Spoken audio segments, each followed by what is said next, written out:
नमस्कार दोस्तों, आज की हमारी कहानी अच्छी लगे तो प्लीज हमारा चैनल सब्सक्राइब करें। मैं तुम्हारी माँ के बंधन में और नहीं रह सकती। मुझे अलग घर चाहिए जहाँ मैं खुल के सांस ले सकूं। पलक रवि को देखते ही जोर से चिल्ला उठी।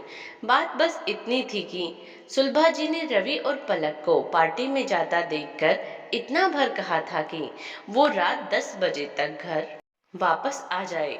बस पलक ने इसी बात को तूल दे दिया और 2 दिन बाद ही उसने किरण के घर किट्टी में उसे मकान ढूंढने की बात भी कह दी। मुझे मम्मी जी की गुलामी में रहना पसंद नहीं है पलक, तुम्हारी तरह एक दिन मैं भी यही सोचकर अपनी सास से अलग हो गई थी। किट्टी खत्म होते ही किरण पलक से मुखातिब थी।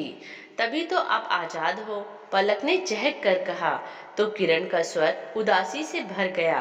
किरण पलक से 10 वर्ष बड़ी थी। नहीं, बल्कि तभी से मैं गुलाम हो गई।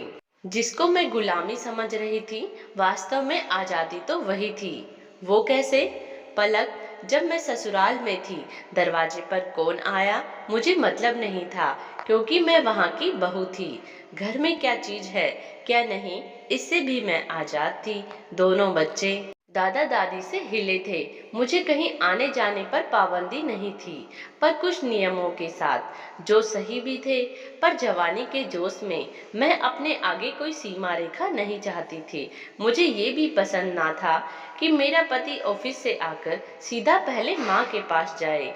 तो फिर पलक की उत्सुकता बढ़ गई। मैंने दिनेश को हर तरह से मनाकर अलग घर ले लिया और फिर मैं दरवाजे की घंटी, मेहरी, बच्चों, धोबी, दिनेश सबके वक्त की गुलाम हो गई।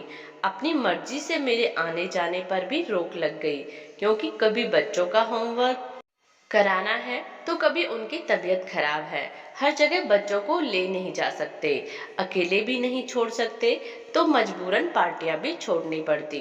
जबकि ससुराल में रहने पर ये सब बंदिश नहीं थी। ऊपर से मकान का किराया और फालतू के खर्चे अलग।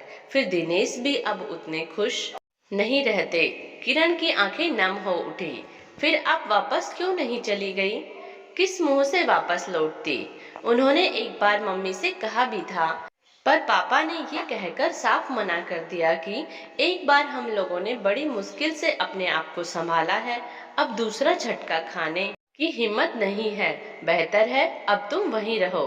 ओह, पलक, घर से बाहर कदम रखना बहुत आसान है, पर जब तक आप माँ बाप के आश्रय में रहते हैं, आपको बाहर के थपेड़ों का तनिक भी एहसास नहीं होता।